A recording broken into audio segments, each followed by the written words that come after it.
Hi everyone, my name's Benji Groenewegen and you should go pluck yourself.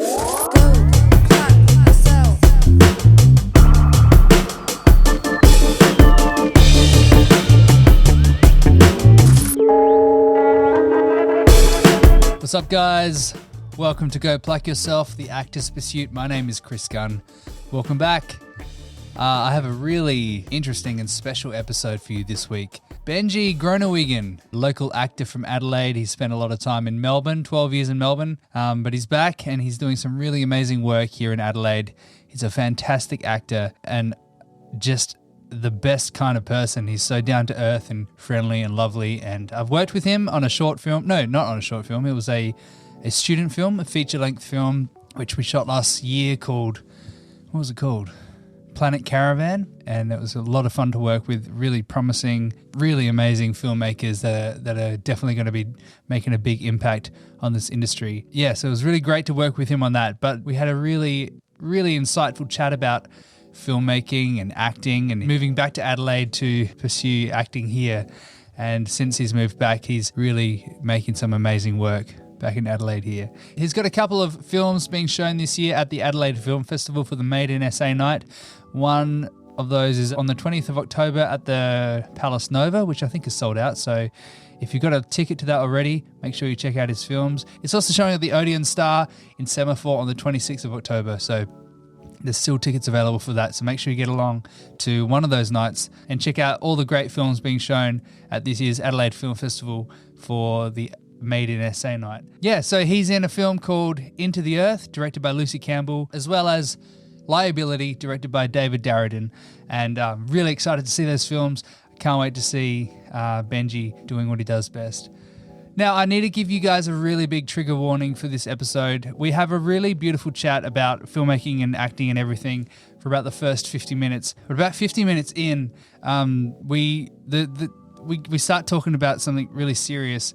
Benji's brother actually passed away earlier this year, and it came up in conversation, and we did spend the second half of the podcast just talking about that, and it ended up being a really lovely conversation, just talking about grief and continuing to work while you're going through something so tragic and horrible. But it gets pretty real. So I do need to give a warning to you guys. If you're not up for listening to a conversation like that, maybe tune out at about 50 minutes. And I have run it by him, and he feels very comfortable with sharing that. So my heart goes out to you, Benji. And I think you're really brave for sharing that with me and sharing this so publicly as well. So well done for talking about it. And of course, I'm always here for you, man, if you need to talk about it anytime. Benji is a really talented actor, and he has some really beautiful insights and has so much experience under his belt. And everybody that I talk to, when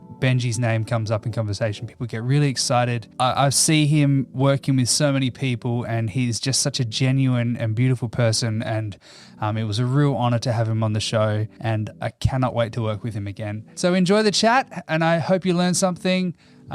Be prepared for that second half. It's pretty heavy, so yeah, just a heads up, okay, guys? Make sure you follow and subscribe and enjoy my chat with the amazing Benji Groenewegen.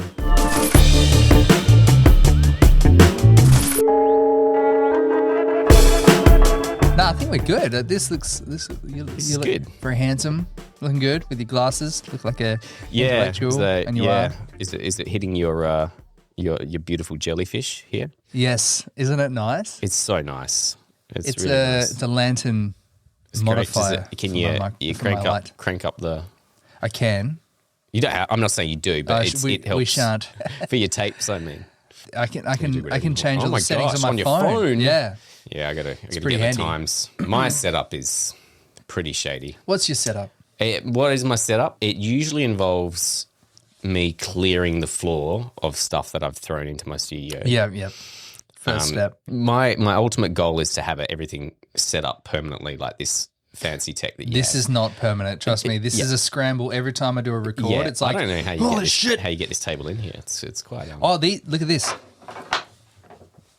Whoa. They fold down. You can't see that in the video, but the sides fold down on both sides.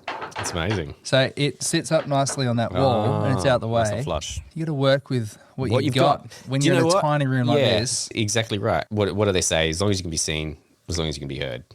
I agree. That's the you know, thing. I heard It's true. someone the other day, I don't know where it was, but someone was bad-mouthing ring lights.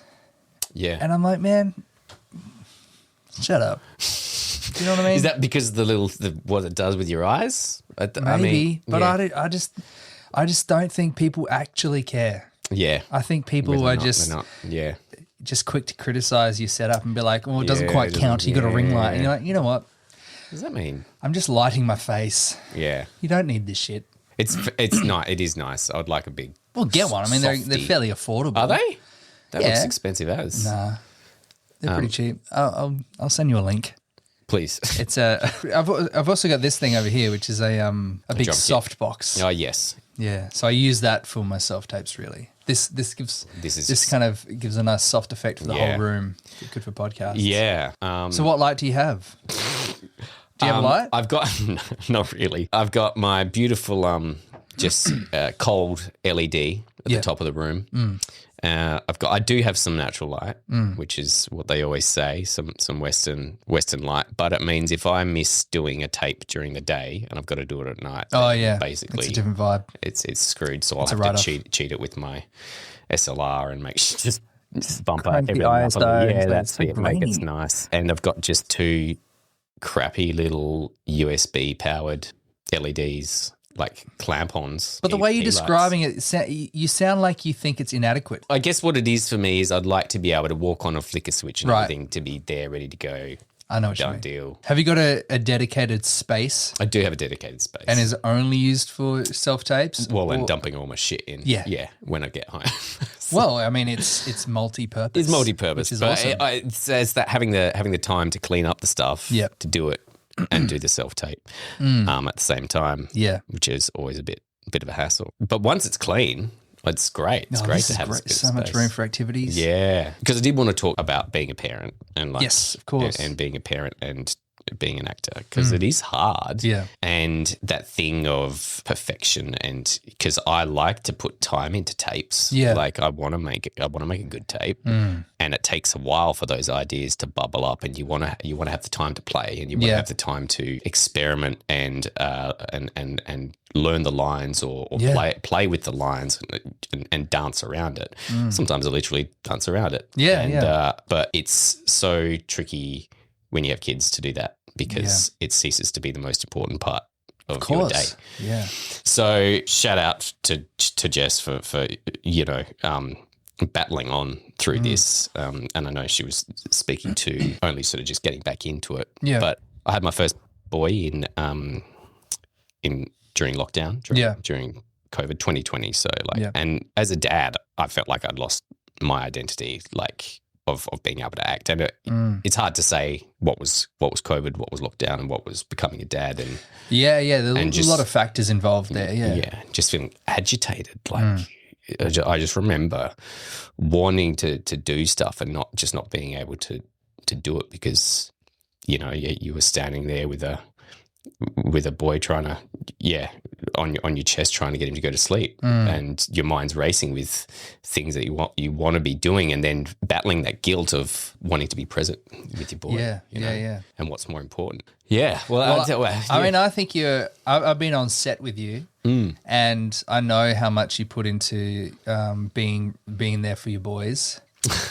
I know you do, and even when you messaged me just then, you're on your way here, and I know how much you prioritize, showing them the love that you feel for them and prioritizing them, and they're very lucky to have a dad like you, and you don't see it. That's good, man, and the fact that you've got such a good teammate with you back home with Ness. Yeah, Ness is a legend.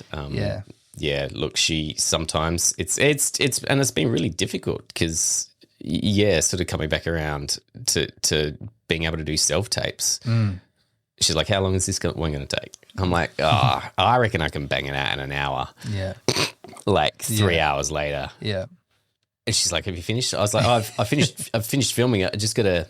I just got to edit it now. And, it's an all night occasion. It can be an all night occasion, and I've got to get better at that. And Ness, bless her, like for putting up with that. But the resentment does build, like when, especially when it's not a payday, like it's. Yeah.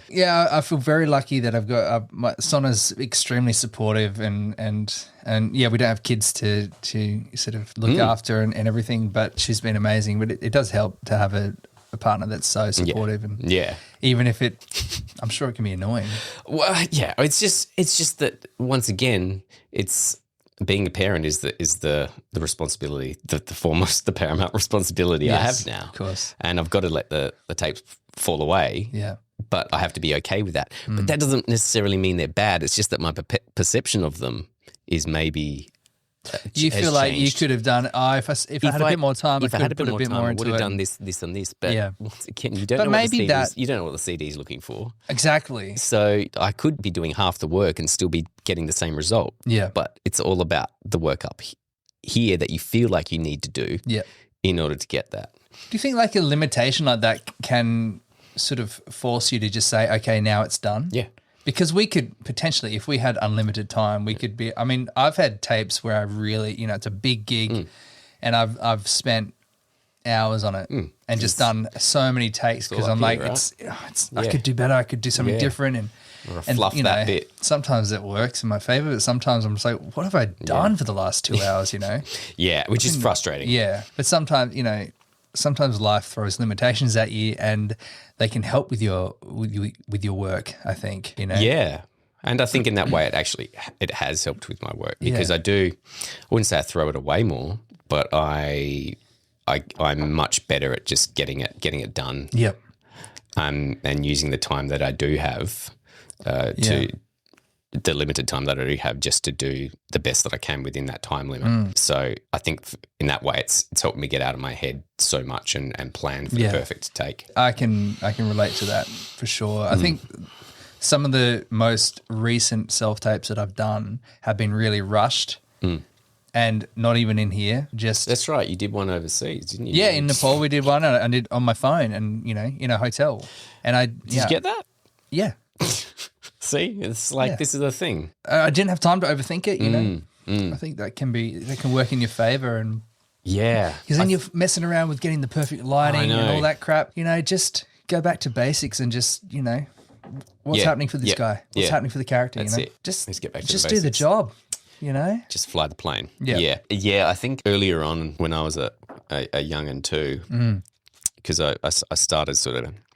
Well, I got my first agent in Melbourne. Yeah. And bless her, she was a great agent, but we just weren't on a level playing field. Yeah. Like I didn't get a lot of auditions. Yeah. And it's tricky when you're not getting a lot of auditions to not put like a lot of pressure on yourself to make it perfect. Yeah. Like when you're only getting them once every 2 months or something and you do feel that pressure to do the best possible job that you can. Thankfully now auditions for me personally they're coming more frequently. Yeah. So inherently the pressure is I do have to just get them done quicker and I don't have to worry about them so much. Yeah. But it's really tricky when you're starting out and you're only getting them every now and again, which once again comes back to just getting runs on the board, practicing with legends like Nick Launchbury and every week, every day if you can, of just getting yourself in the frame and working on stuff. Yeah. I think eventually it gets to the point where you're like, okay, like, yes, I'm not guaranteed every gig.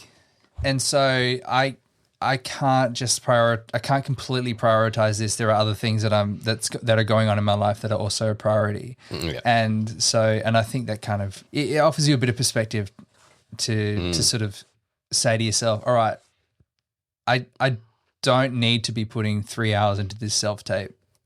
I owe myself that time to just get the job done and get out of there and send it off. Because it's just in the end, it becomes just another audition. Yes.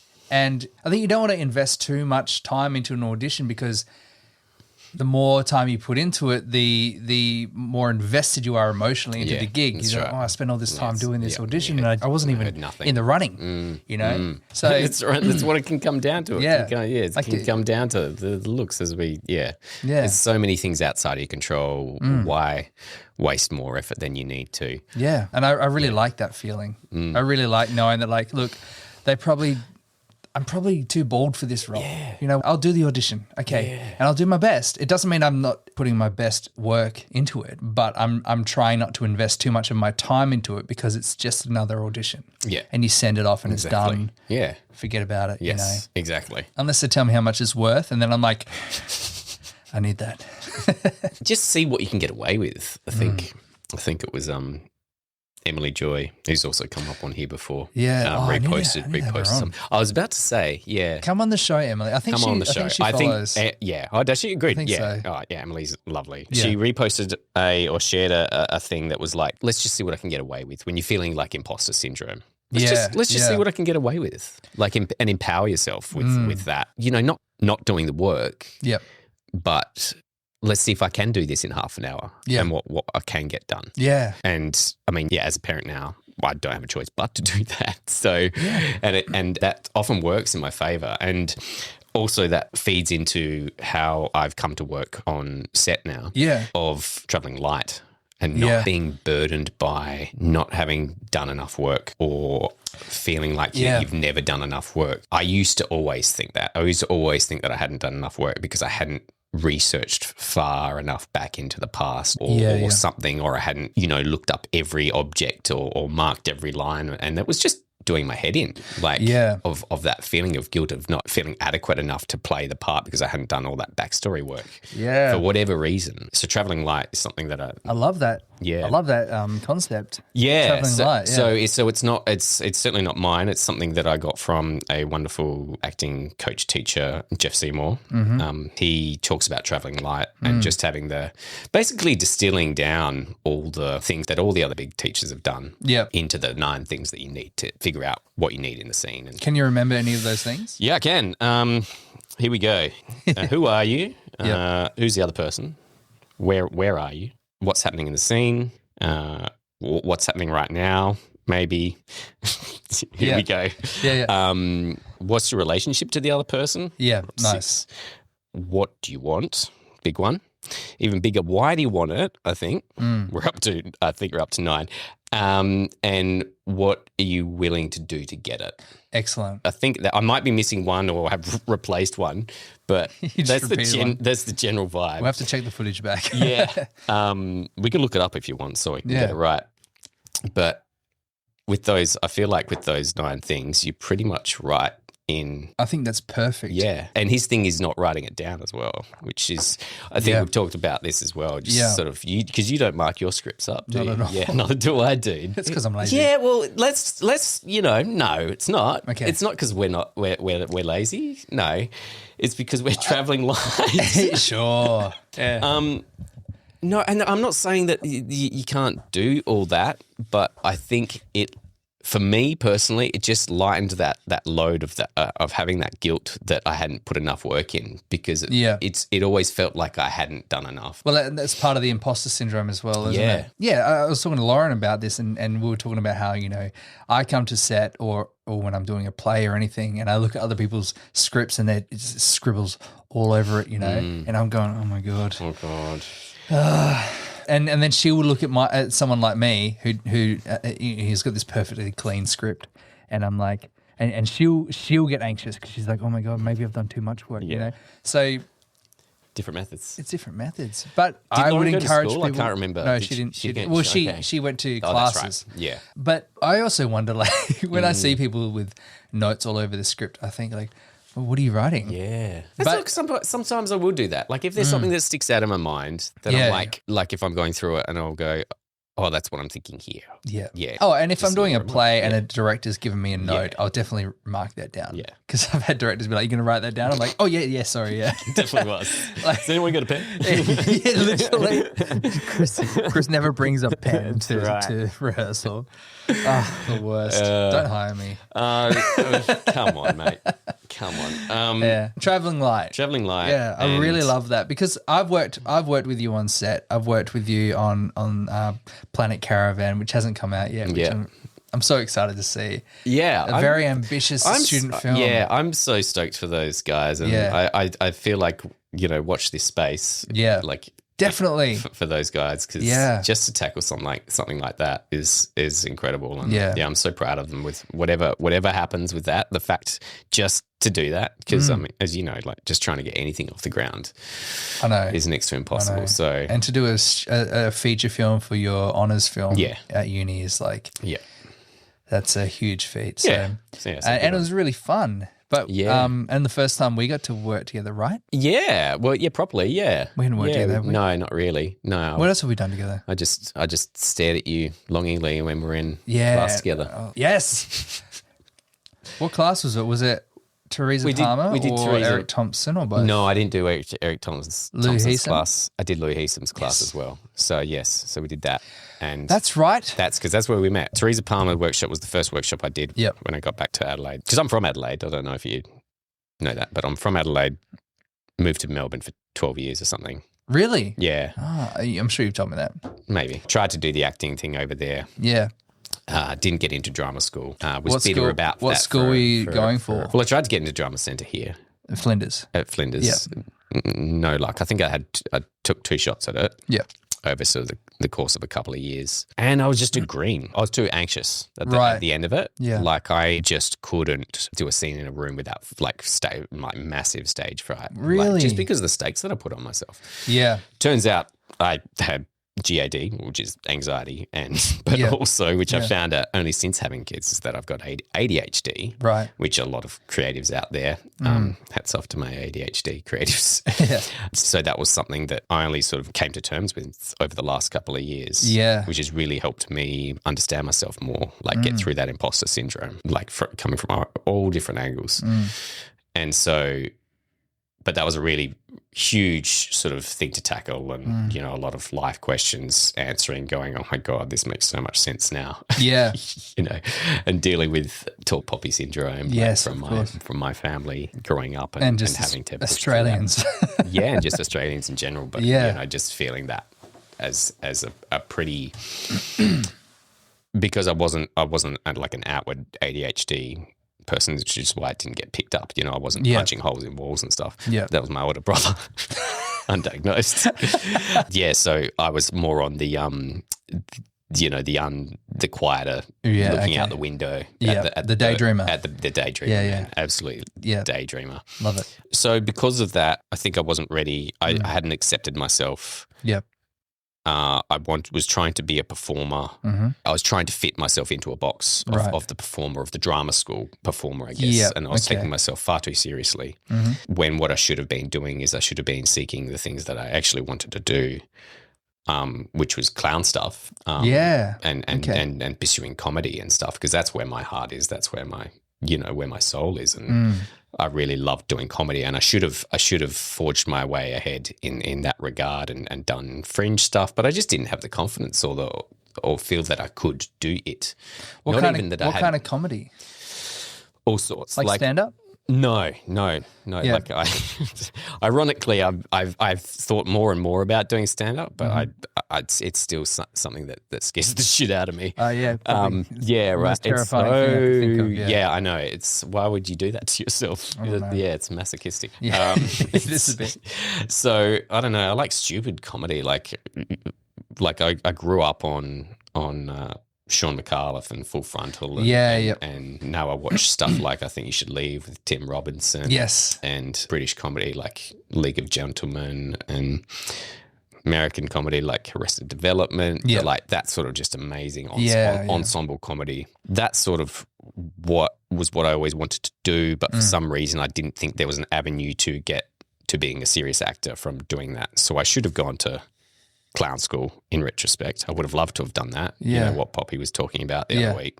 But also I did other things. Like I traveled, I went to the States with Ness, and we went to like national parks, and we had a live experience of traveling and doing fun stuff. So it was a bit of sliding doors of could have done this, could have done that. And I decided to do the travel stuff. But there are parts of me that wanted to go to drama school, in France and do clowning stuff.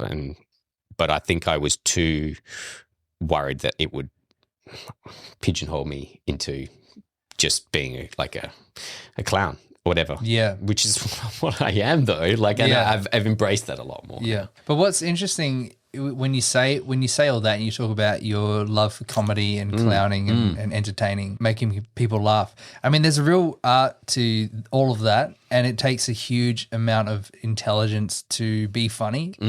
But also, when I met you, I recall you doing a funny scene in one of the workshops we were doing, but I also remember you doing some really lovely dramatic work in those workshops as well. Yeah, right. And you can definitely do both, which I think shows a huge amount of emotional intelligence because I think you have to have that to sort of master comedy. Yeah, I've been told that I'm emotionally intelligent. I think you and are. I said, I don't know what that means.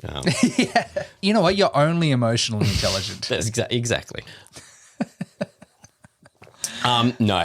Sorry, I do adjust. So I didn't get into drama school. I did drama workshop at Flinders. And one of the things was when I left school, drama was the only thing you look at my report card from the last 3 or 4 years of school. Yeah. It was like C's and maybe a B, D, and A in drama. And I was like, I don't know. I'm not going to do anything else because I can't. D's bad? I can't do anything else. So I don't know. Do they still have letters? Is that, I don't know. Yeah. I got a U in maths. Did you? I think it's ungradable. Awesome. Emotionally intelligent. There's a I don't know who it is because I don't know New Zealand celebrities, but there was like a rugby player that was on like Wheel of Fortune, and he selected his letter. He said, "Can I get O for awesome?" And it's an inside joke with me and the director of Crazy K. He's from New Zealand, and on the back of Crazy K's car is a decal that says "awesome" with an ORSUM. O for awesome. Oh, brilliant! I love that. Anyway, but U for awesome is even better. Awesome. Great too. Yeah. Anyway, I got an awesome in math. I was drawing cartoons with Michael Newbold. Exactly. I bet you can draw killer cartoons. I was doing well in maths before I sat next to Michael Newbold. Oh, Michael. What's Michael up to now? He's a cartoonist. Oh, is he? No, he's not. But so were you doing cartoons? We'll. Can you draw a doodle now? Like, can you? No, but I still draw the same guy. Yeah, His name is John Bob. John Bob. He's a little skater dude with a beanie over his eyes. Yeah. He's very like Parappa the Rapper. Like who? Parappa the Rapper. That dates me too. I don't know that. Yeah, PlayStation 2. Oh, okay. He's very like. Do you remember the show Sticking Around? That probably dates me too. It dates me. No. Sticking around. Anyway, I'm sure. fuck man, If you know, you know, that's I'm a sure. tangent. That was a real tangent. I think we should insert the theme song here. Yeah, just.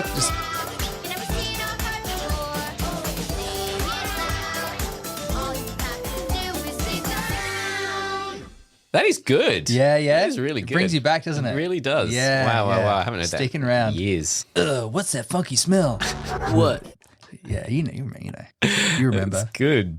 That is good. No, Anyway, what the hell were we talking about? fuck knows. Who knows? Sorry. Good thing I have all these questions prepared. I know. That notepad's come in handy. Did you try to get into drama school in Melbourne then? Yeah, so I... Did you do VCA? No, I didn't. I never got into VCA. Yeah. So, yeah, bitter and sore for a good few years there. And then basically I just kept and continue to just plug away at it. And just... But it's a bigger city and it's hard to find ways in, and did a couple of really good courses with my old mate Greg Apps. If you thankfully he liked my work, which is really nice because apart from a couple of really good mates, actor mates, who shout out to Campbell, who's always been a really good mentor. I think you need somebody in the corner. You need a mentor. You need a mate, and it comes up on in the envelope a fair bit as well. You got to believe in yourself. But I think it's important to you don't have to be surrounded by people that believe you, but have a couple of people that you can speak to and that do have your back and who will step into bat for you. And hey, if they're decision makers, even better, that's awesome. But even if they're just good, they're good mates, or you've got a good reader or somebody that's going to keep you just be that nice little angel on the side of your shoulder, pushing you in the right direction. Yeah, I think that's really important because I think as actors, we naturally, we're feelers, right? So we feel a lot of things, and it's easy to get into your head about that. Yeah. You get so much downward pressure from yourself that you're not good enough, or that you're not going to make it. And so you just need a little bit of outside support, a little bit of positivity. Absolutely, you should be doing that for yourself as well at all times, as much as you possibly can.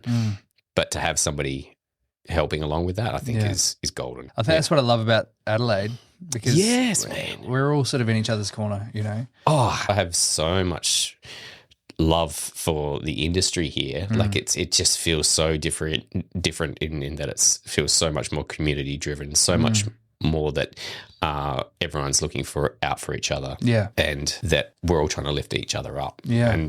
And yeah, that's something that I've decided at some point along the way that just I want to be able to do too, is that I just want to be able to help other people as best as I possibly can. And there's no point wasting your energy in hitting people down. No. The more we lift each other up, it helps everyone. Yeah, you rise with the tide. Yeah. And I think it's easy to get into your head about inadequacies, especially if you do spend too much time just battling this out on your own as an independent actor, or, you know, as someone that's, you know, you're one person, you're one business, you know, and if you do spend too much time alone, you do fall into the trap of comparing yourself to other people and what you see online and what you see other people up to. You know? Yeah. I mean, look, it's always easy to say when you're getting work and you're getting auditions and stuff.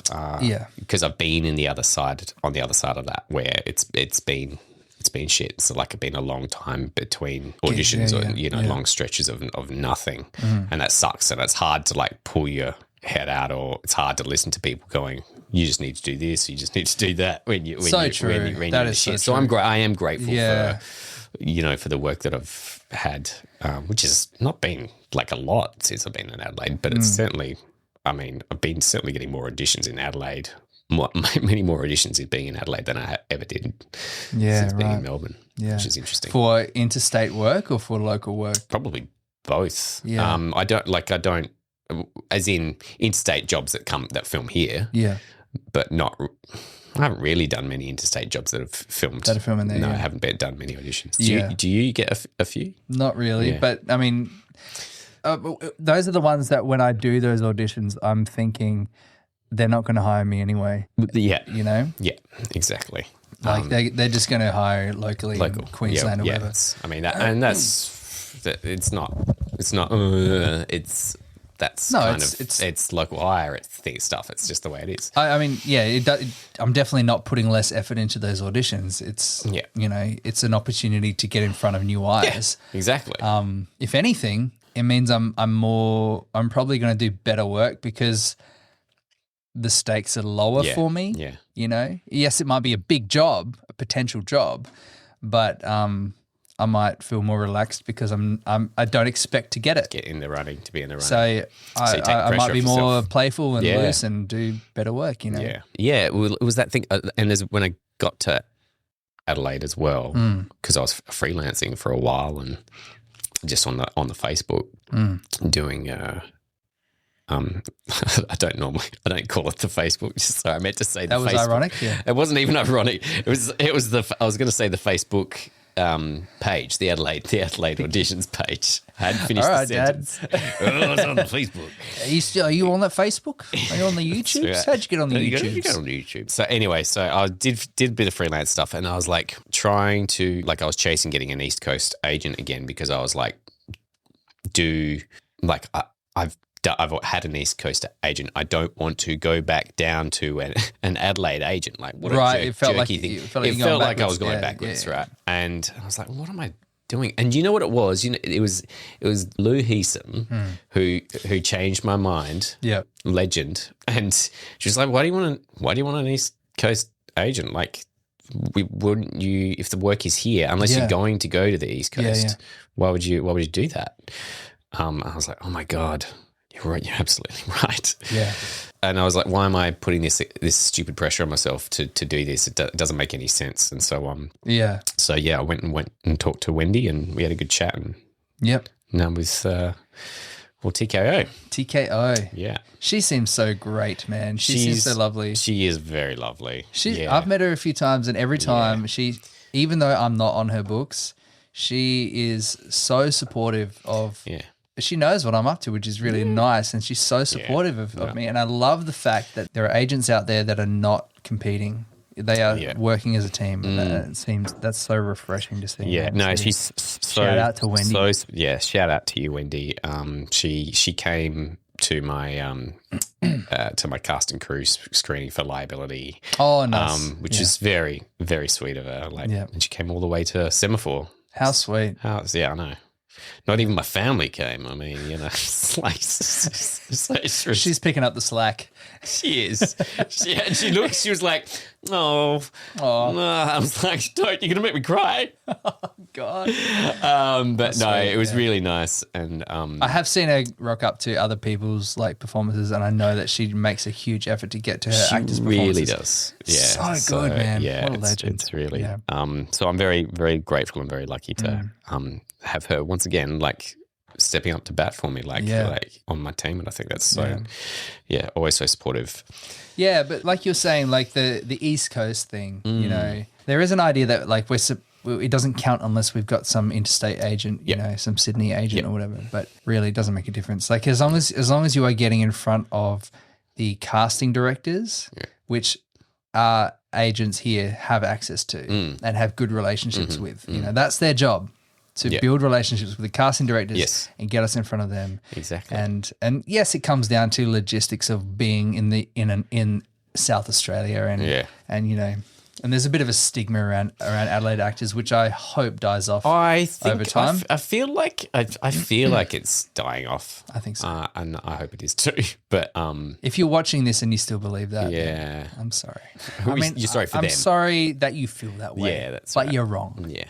Yeah. What really annoys me about that is it's as if they're really holding on to the fact that they think no talent has come out of Adelaide. And look at Damon Herriman. Yeah. Look at Sia. Look at the Filippo brothers. That's right. Who else? Tilly Cobham Hervey. Yes. So many. That's 4. And I've named 0. That's all of them. That's all. Thanks for your input.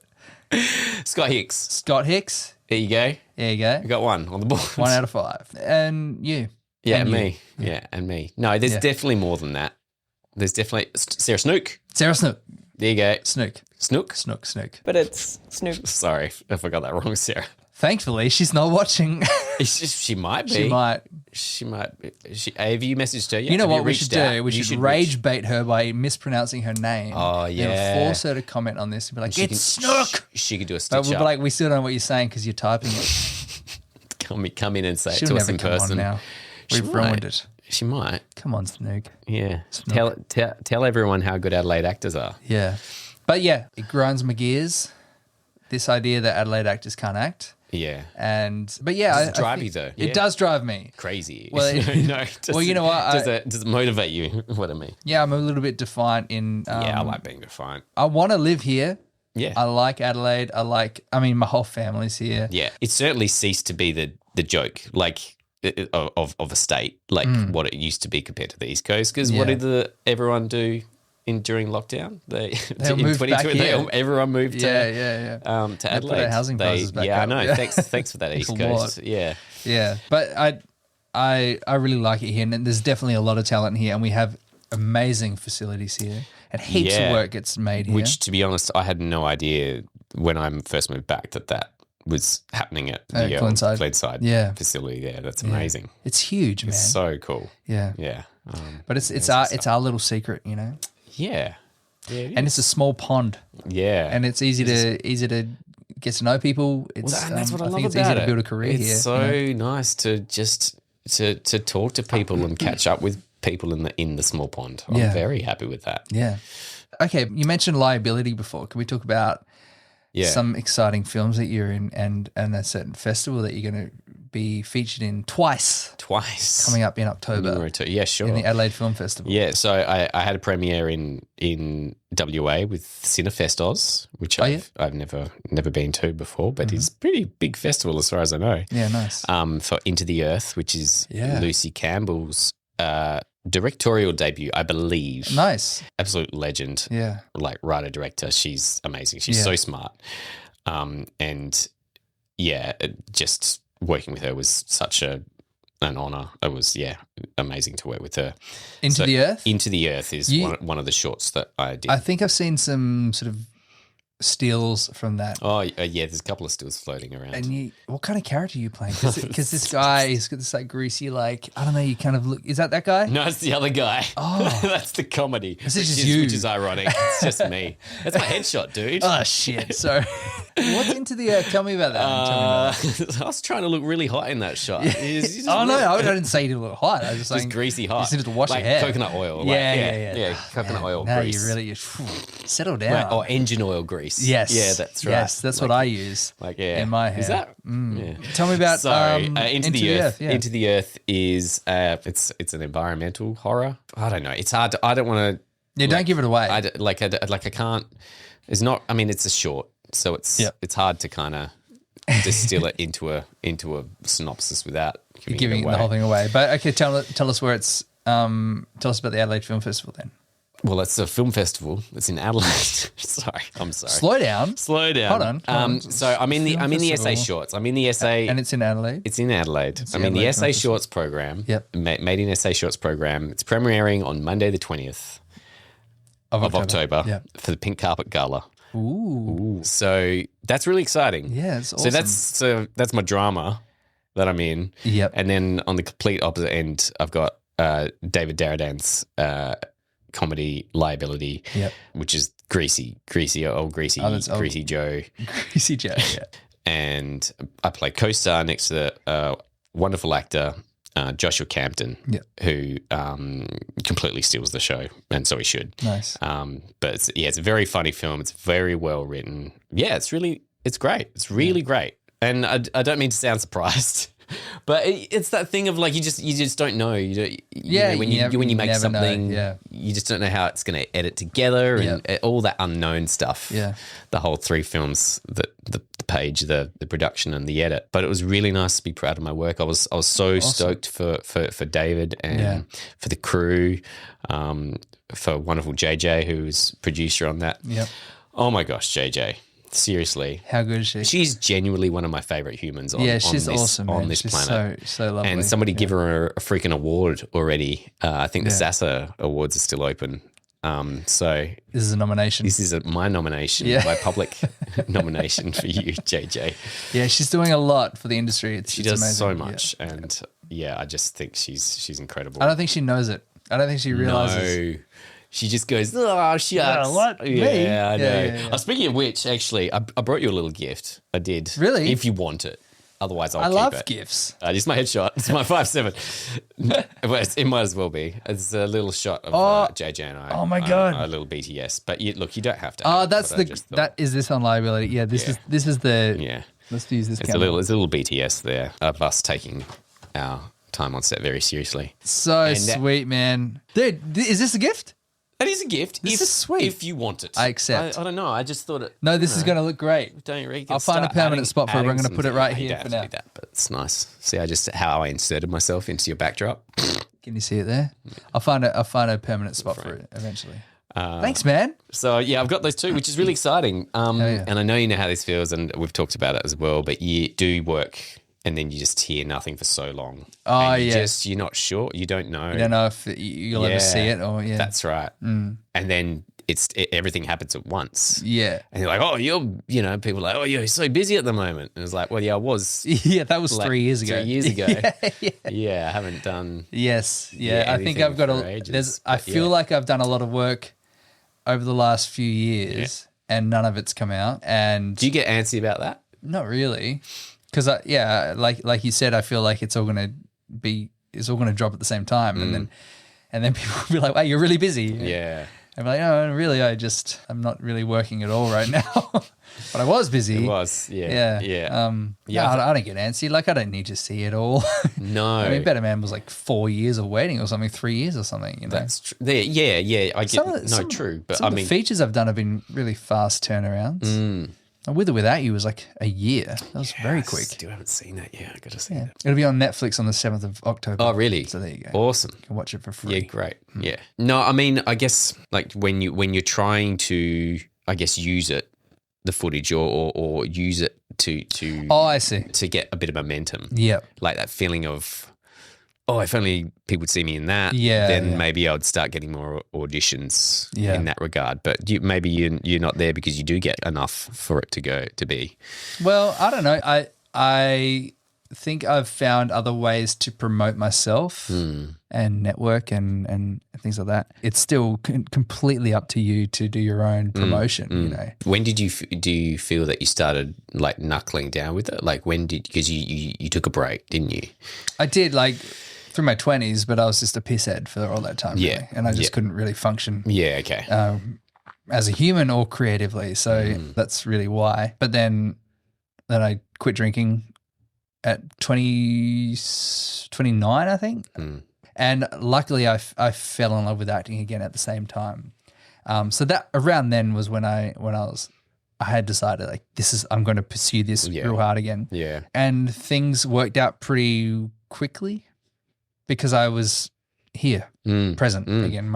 I could function again, you know, mentally. Yeah. And then I got Better Man. And it was just a good confidence boost. Yeah. But promoting myself, even though, I mean, my role was so small, but like the biggest film I've ever been in. But you realize like, oh, no one is going to promote you as part of that film. You know what I mean? Like, unless you're on the red carpet. Yeah, doing, unless you're like, standing next to Robbie and and doing the thing. Yeah. Yeah. But like when you're a kid, you just assume that if you're in a movie, like there's going to be some PR team that picks you up and be like, all right, here we go, guys. Cool. But I realized that like I should probably use this opportunity as a vehicle to tell an interesting story about how this happened. Yes. And it was great. And it was fun. It was amazing. And thanks, man. And then I just thought I'd continue that. And that seemed to be a really good way of connecting with other actors and an audience, you know. Absolutely. And so I started this. And the work that goes into it as well.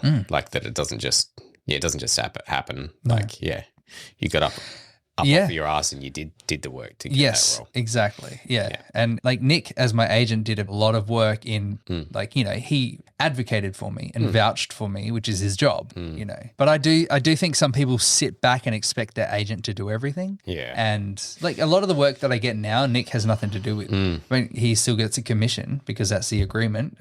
But so much of the work that I've done lately has been the connections that I've personally made over the years. And through putting myself out there online. And, you know, what about you? Like, because I know Wendy works her ass off. Yeah, she does. And yeah, gets you guys a lot of work. She works her butt off.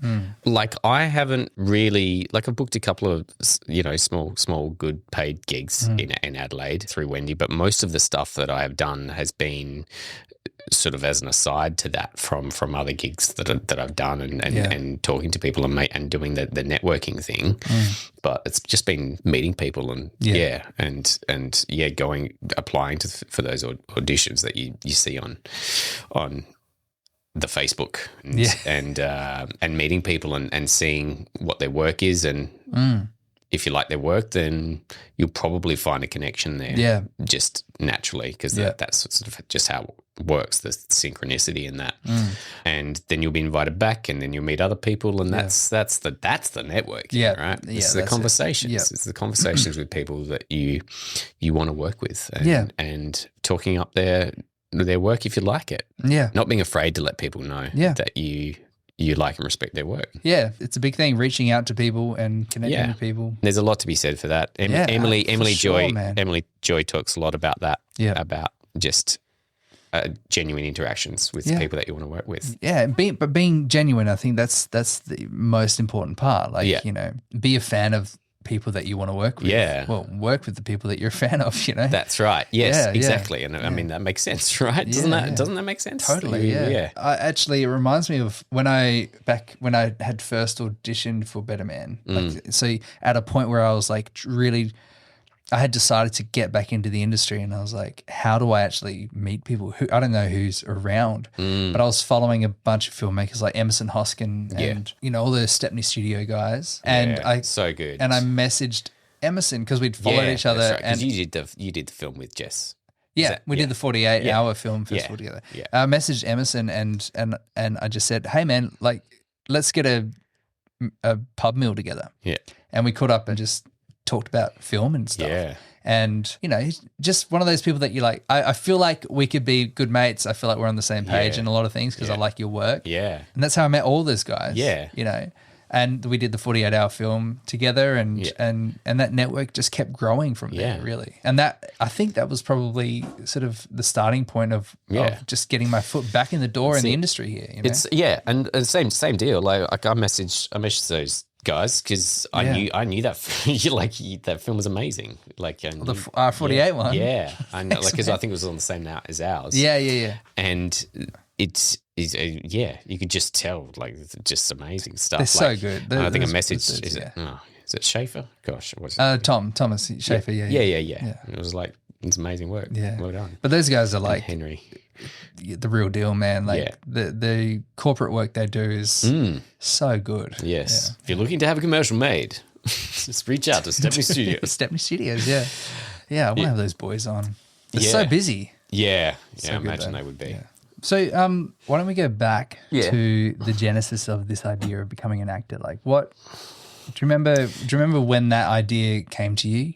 What was the inspiration to follow this pursuit? Yeah, well, So I think I always knew this was something that I wanted to do because of my brother, who like I always looked up to, and he was always the class clown, the performer, the comedian, like hilarious, funny, and I always felt like I was in his shadow. And I don't know if this is like a natural thing to just be like, you look up to your brother and you want to be like him or whatever. I remember when we did way back when the Investigator Science Centre was still around. Yeah. Do you know what the Investigator Science Centre is? Yeah, I remember going there. Yeah. Well, there was one thing there that we where they had, you could make your own, like they had a special effects like exhibition where you could make your own thing. Like a green screen. Yeah. Yeah, I went to that. You did? Yeah, I was very young. Yeah. With my cousin. Well, Big gun. Yeah, right. Yeah. With you get a videotape to take home. Yeah. I mean, pretty well set up, really. Yeah. All things considered. Yeah. And you'd whack the videotape in. They'd give you a blank one at the start, and you'd whack the videotape in. You'd do your little thing. Yeah. And then you'd remember the lava bridge. The lava bridge, all that stuff, man. I remember that, Yeah, and I remember doing this newsreader bit, and where you got to pretend to be newsreaders, and my brother Pete like just smashing it out of the park, and me just trying to copy as much of him as possible. And it was definitely one of those moments of like, oh, I'm not as good at this as you, but I want to be as funny as you. Yeah. And we grew up watching Full Frontal together, Fawlty Towers, like being a huge influence on our childhoods. And we did the same Year 12 play. Like we were years apart, but we just happened to do the same play. Over the Lovely War, classic musical. Yeah. So I kept pursuing acting, and gradually he sort of moved away from it, mental health issues over the years, and just it became like a real point of me wanting to do it, and him sort of not feeling jealous about it, but him sort of falling down into depression about the thing that he could have done. And I drove so hard to sort of encourage him to keep doing it anyway. So look, the drink came into it, and so it's actually been a really, really tough year this year because he passed away in March. And I didn't know if I was going to bring this up today or not. I wasn't sure how comfortable I was going to feel about it, and I haven't really talked about it, but just dealing with grief and how that plays into everything, and even you like having movies at the festival or whatever. It's just like I feel guilty, to be pursuing this thing. now when he hasn't, when he's not around anymore, and like even and posting to social media and stuff when I should be grieving, but I didn't know what grief was gonna be like. Like I didn't know how I was gonna be able to process this.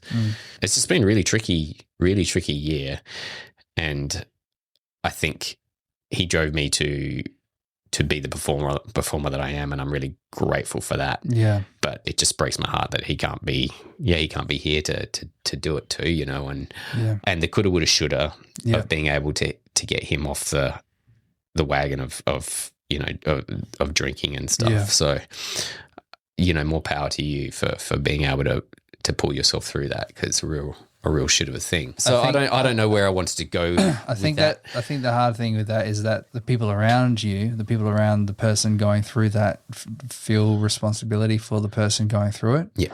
And that the difficult thing is that nobody can really pull them out of it but themselves.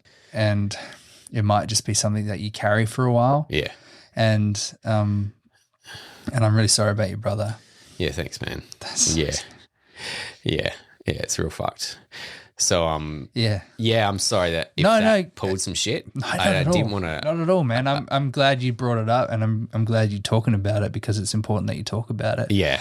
And if anyone's, you know, going to understand, you know, I understand, you know, what it is. Well, what that's kind of alcohol is, and and I haven't really talked about it, because I think part of me like doesn't want to open that up again, like or hasn't cracked it yet. Yeah, it's too hard, and you know, and in this weird way as well, you think about your acting work, and you like I haven't done a dramatic role since, but I don't know how I'm going to like avoid bring that like into, for sure, man. Yeah, and I'm almost ashamed to even bring it up, man. But it's like it's there because that's how it's part of you, right? It's part of your experience now. Part of my experience now, and how do I not?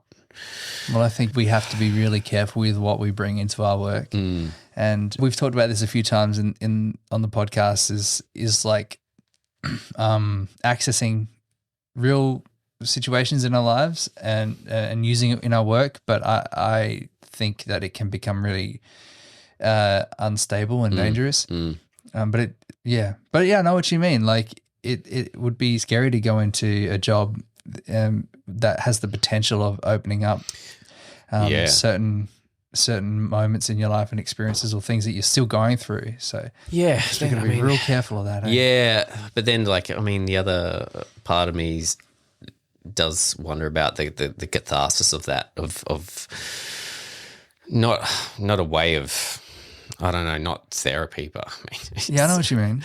I don't know if it's going to be a helpful part of that process or not, or if I'm better off doing that, just like keeping that as part of just in the privacy of my own home. It's like a real hard thing to navigate. And grief's crazy, man, because it doesn't hit you the way that you think it. Well, it didn't hit me the way that I thought it would. Yeah, especially somebody as close as my brother, who was my best friend growing up, who everything was so aligned.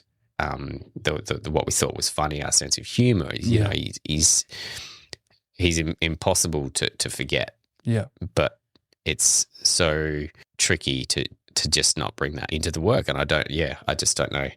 I feel selfish even talking about it, bringing it up. It's just, I guess, having that conversation about, is there a line that needs to be drawn somewhere so that you don't end up damaging yourself? As in your own work. Yeah, in your own work. But I think, you mentioned feeling guilty about celebrating your own successes especially in something that he inspired you to do and he maybe wanted to pursue as well. I think when something like that happens, we have to remember that they would want us to celebrate, Yeah, I'd hope so. Yeah, I'd hope so, man. Yeah, that he'd be proud. Yeah, man. He would be, man. Yeah. Thanks, Be dude. proud, and we have to keep going, and we have to continue to live and not let the guilt of enjoying life, hold us back from actually living our own lives, But I think it's going to be a big journey for you. Yeah, I guess this conversation comes from two directions of going. Yeah, I feel guilty about doing the work and celebrating the work, but then I feel like ashamed that I'm even considering allowing my grief to come into my work or penetrate my work. Yeah, it just feels really, really fucked thing to even talk about. But I just, I don't know what I'm saying, man. I think it's okay to feel fucked about it and feel confused about it. I don't think there's really a right answer about it. I think everything that you're feeling is valid. Yeah. All of those conflicting feelings, I think that's just part of the package of grief, So yes, I think you're going to feel guilty about enjoying your own success, and that's okay to feel guilty about that. I think it's part of it, but I think you'll hopefully learn to embrace that and actually feel really proud of that success, and I think he would want you to feel proud of that. Yeah. But we have to continue on, and we have to I think you're emotionally intelligent enough and self-aware enough to check in with yourself and know there might be times where it's too much, or you take on a role that might be just getting a little too close to some things that you shouldn't be accessing right now. Yeah. And checking in with yourself and knowing when to pull back and say, "Oh no, this isn't the right time to be doing this one." But also having a good network of people that you trust, and even building good relationships with the people that you're working with that know what you're going through, and so that you can build a safe environment for you to work with. So that you can still function as an artist, but know when to communicate with the people that you're working with, that all right, we need to accommodate for some of the things that I'm going through right now. Yeah. And I know people would understand. Yeah. I'm glad you're talking about it. Yeah. Yeah, it's a huge thing, and I've struggled to really unpack it, and it makes me sad. And, of course. Because he's... he's so much better performer than I'll ever be. And that I think that for me was the biggest heartbreak for me, that he never got to fulfill that. Like, that was the real fucked thing about the whole thing, is that I know if his mental health was in a better spot, or if it was, which was what my theory was, that he had undiagnosed ADHD, which led him to self-medicate because he just couldn't deal with stuff. Yeah. That he might have been on a better track to get help, to get medication, to get, the right help to pull him through. But you never know. You don't know, and that will obviously just go unanswered. Yeah. And that's something I have to come to terms with. But it's real hard. It's real hard. Of course, man. Yeah, man. Sorry to put that downer on you, but I don't know. Maybe it was cathartic for me to talk about it. Well, I know you feel the need to apologize, but you don't need to apologize for that. Yeah, and I guess it was, and I don't know how open you are as well. I didn't seek permission to kind of open up stuff for you. Yeah, so good. Yeah, well, 5 years, man. Thanks, man. It's pretty damn good. Yeah. Well.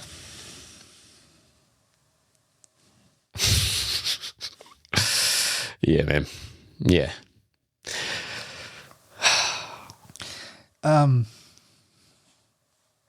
Sorry, I don't mean to bring it up, man. Well, how do you talk about this? I don't know. How do you talk about this otherwise? Yeah. I'm really sad for you, brother. I'm really sad for you, and I'm sad for you, brother. Yeah, thanks, man. And I'm grateful.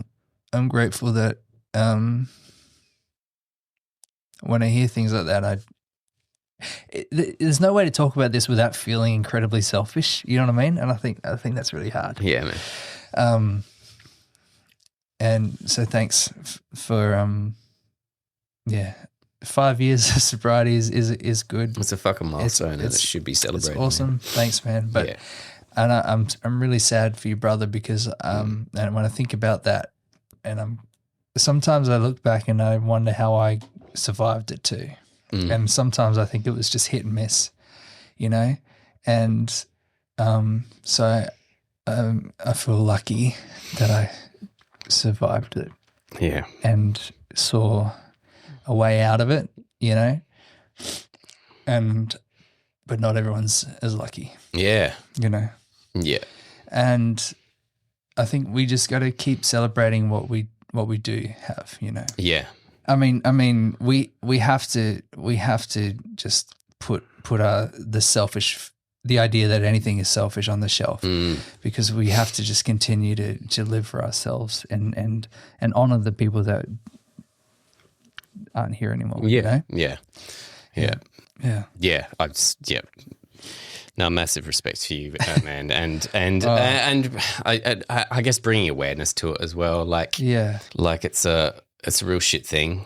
But yeah, and like I know I'm still only at the start of my journey with it. And what kind of things are you doing to get through this?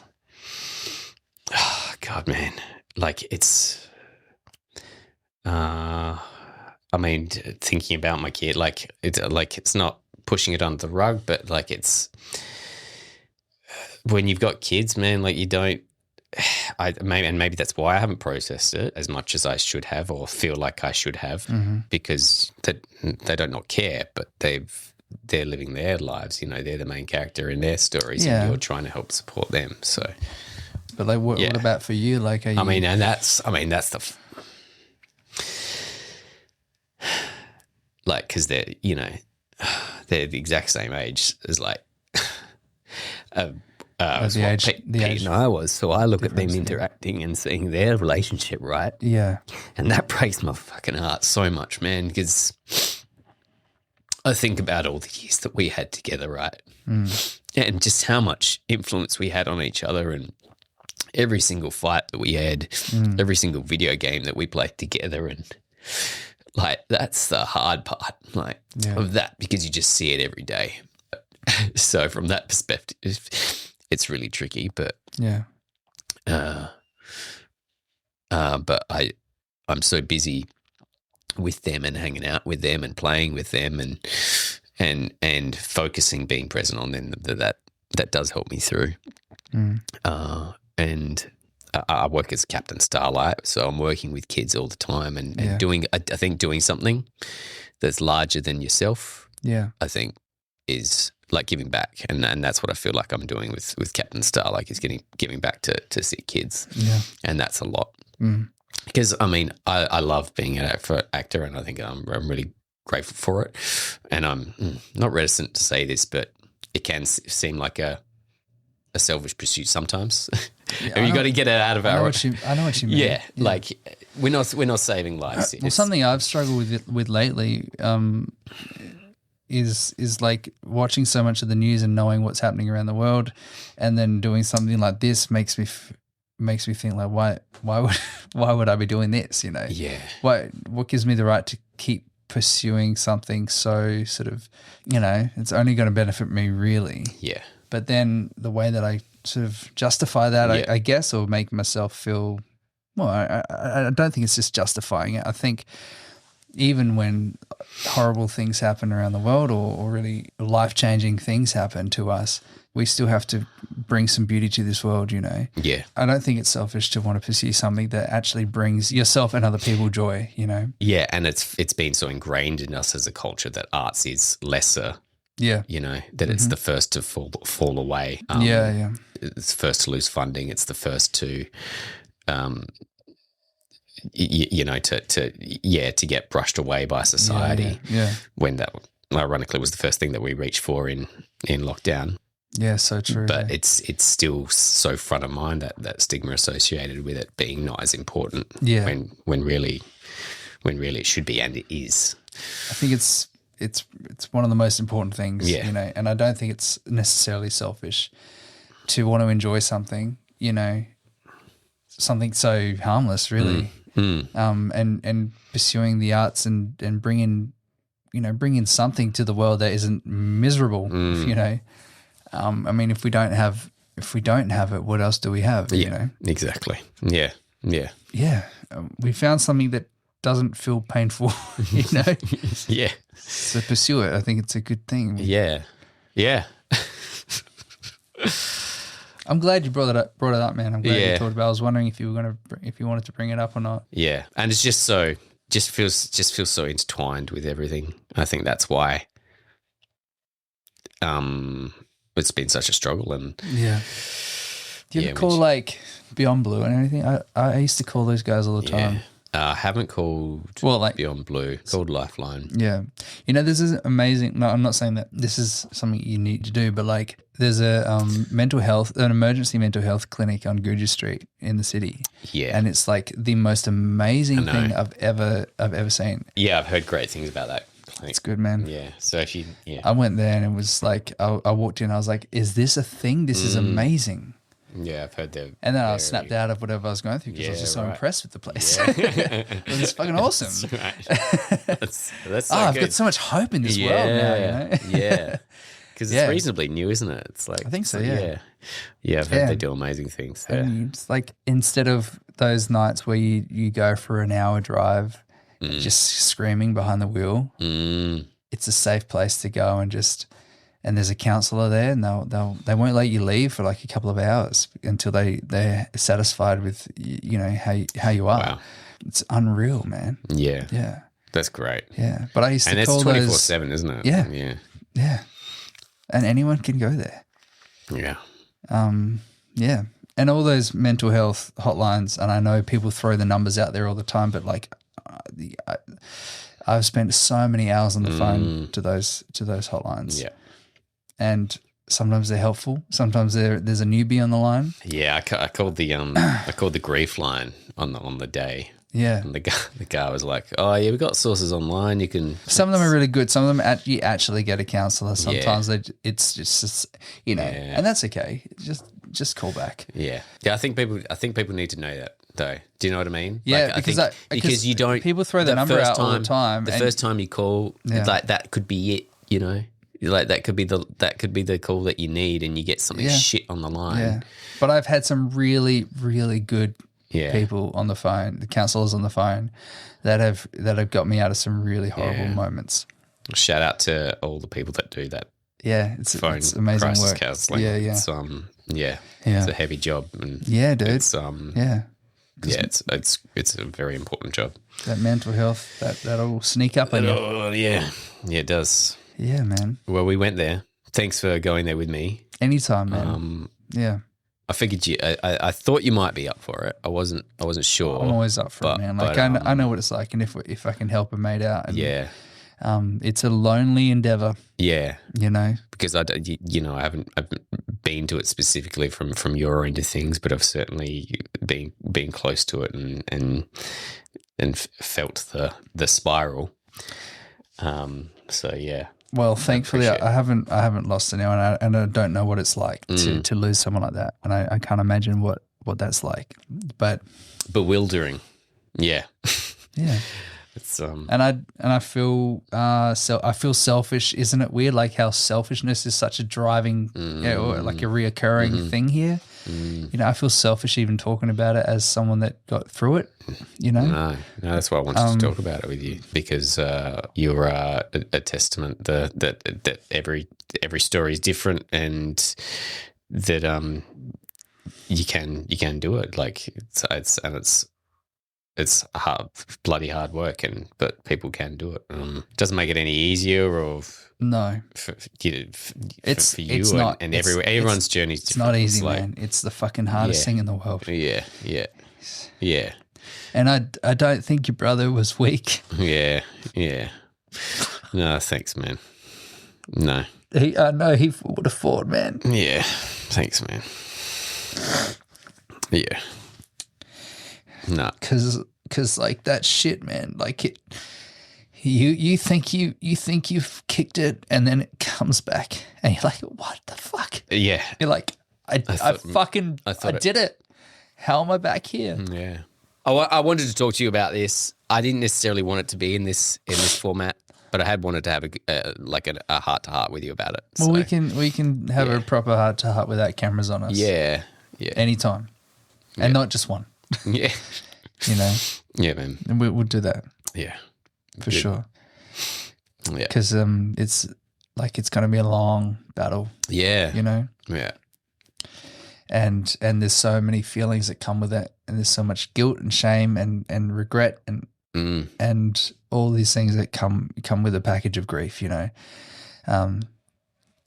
But you know, this is exactly what we're talking about, man. Reach out, you know. So I'm glad you did, and we'll turn the cameras off, and we can do this anytime. Yeah, you know what I mean. Yeah. Yeah, and not feel conscious about what we're saying. That's right. Do you know what I mean? I know. But it's also, you know, I think it's an important aspect that you're bringing up, the feelings that come with when something disastrous happens in your life, and how we continue on, and how we stay excited for our own life and our own career, and all the feelings that are associated with that, like the guilt and the shame and the selfishness, quote unquote, of that. Yeah. Yeah, it's. I think that's what I've in a way, I still feel like I've got my head under a rock, you know, and because I just don't want to come out of the cave. Well, we got to survive. You've got to survive it too, you know.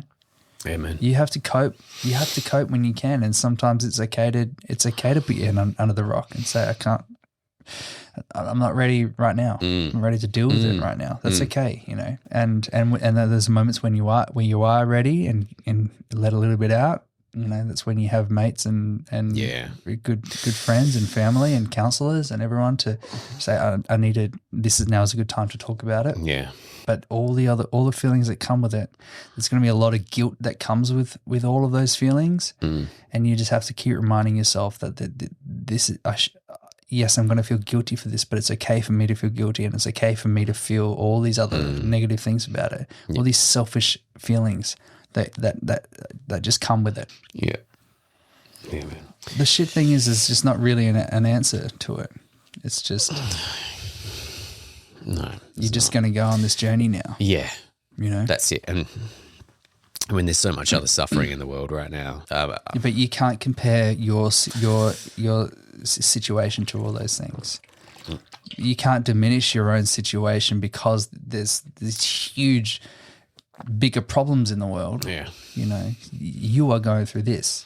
Yeah. Yeah. It's okay for this to be the most important thing because it is, you know. Yeah. We can't factor in all that stuff, once again, outside of control. Yeah. Yeah. Doesn't mean you don't care about everything else that's happening. Yeah. You know. It's overwhelming. It is overwhelming though. Yeah. But yeah. You got to look after yourself first. That's the thing. Well, that's what I always told myself, and that's what like one of the few things that I was like, if I can't look after myself, I'm not going to be able to look after you anyway. So that was all, and that was always came back to me not feeling like I was okay enough to be able to. I mean, I had my own shit going on too. Like it was so hard. Yeah, of course. That's it. When you're there for so many other people, and you have to put everything that you are already going through, and in comparison, you feel selfish for even worrying about the shit that you're already going through. Yeah, you know. Yeah. All right, man. Boo. Cool, man. That's good heart to heart, man. I'm glad. Thank you for opening up. I'm really glad you brought it up, and of course, I'm always happy to talk. Yeah. Anytime, man. Yeah. No, that's lovely. Yeah. Yeah. Fucking legend. You are, man. Yeah. Oh, good. How are we gonna cap this off? How do we cap this up? Just bleary red eyes. And then they smoked a fat joint. Fat joint. Maybe that's what Why we should. Why are the eyes so red? That's right. Hey. I wasn't crying. Well, man, I'm really glad that you came in today. Because I'm a fan of your work. I'm a fan of your work, and I'm excited to see what else you do, and I'm really excited to see your films at the Adelaide Film Festival. Thanks, man. And I'm excited to see Planet Caravan. Yes. You play the detective. Wait, who are you? Detective what? Detective hot. I actually can't remember. No idea what our character's names were. Sorry, I was boys. John. I think I was John. Yeah, sorry, boys. Detective something. Agent Hogarth. That's right. Yeah. That's why I didn't roll off the tongue. Yeah. Agent Hogarth. Agent Hogarth. I'm really excited to see that. But also, I know you're going to do some more amazing work in the future, and you're gonna blow us all away. You are too. I hope we get to work. I want to work with you again. I know. Yeah. No, hey, thank you so much for having me once again. Course, man. I don't know if you caught it before, but it was real privilege to be here, and I didn't think that I'd be famous enough to be on your Famous Person podcast. Shut up, man. Yeah. Well, now you are. Apparently, this is it. this is it. The big break. This is going to be it. Yeah. Please. Benji Groenewegen, what a beautiful guy. Benji, thanks so much for sharing that with me. I know that wasn't easy for you, and I don't think you expected to open up like that, especially in this setting. But I'm glad you did, and I think I'm glad we were able to have this conversation, and I don't really know what else to say about it. But guys, if this episode has brought up anything for you, please make sure that you reach out to a friend or one of the hotlines that we were talking about, Lifeline or Beyond Blue, or if it's a real emergency, contact 000. Benji, you are such a talented and insightful actor. Thank you for sharing all your wisdom with me and with the podcast. It was such a pleasure to have you here. By the way, I think Benji wanted to reiterate the list of 9 things to know before a scene, because I think he kind of went off the top of his head and repeated a couple or like skipped some. So he wanted to reiterate what they were. So he sent them to me. Jeff Seymour's 9 things to know in a scene. Who are you? What's happening right now, or what has just happened? Where are you? Who are you with, and what's your relationship to that person? What do you want? What's stopping you from getting it? Why do you deserve to get it? How far are you willing to go to get it? And finally, what will you do to get it? So there you go. That's Jeff Seymour's 9 things to know in a scene. Thanks for sharing that with me, Benji. Really good stuff, man. That's like really helpful. All right, guys. Thanks for being here. I hope you're all doing okay. Please reach out if this episode triggered anything in you and you want to just reach out and have a chat. I'm happy to have a little chat if you need to, but make sure you do reach out to a friend or family member or hotline if this has brought up anything for you guys. Please make sure you subscribe and follow wherever you're listening and watching. Leave a comment. Let me know what you think. Let me know how you're feeling. Make sure you share this on your story. Please help me get the podcast out there. Thanks for all the love you guys are sharing with me. It really means a lot. Also, please make sure you give Benji a follow on Instagram at Benji_G. That's Benji, BENJI_GEE.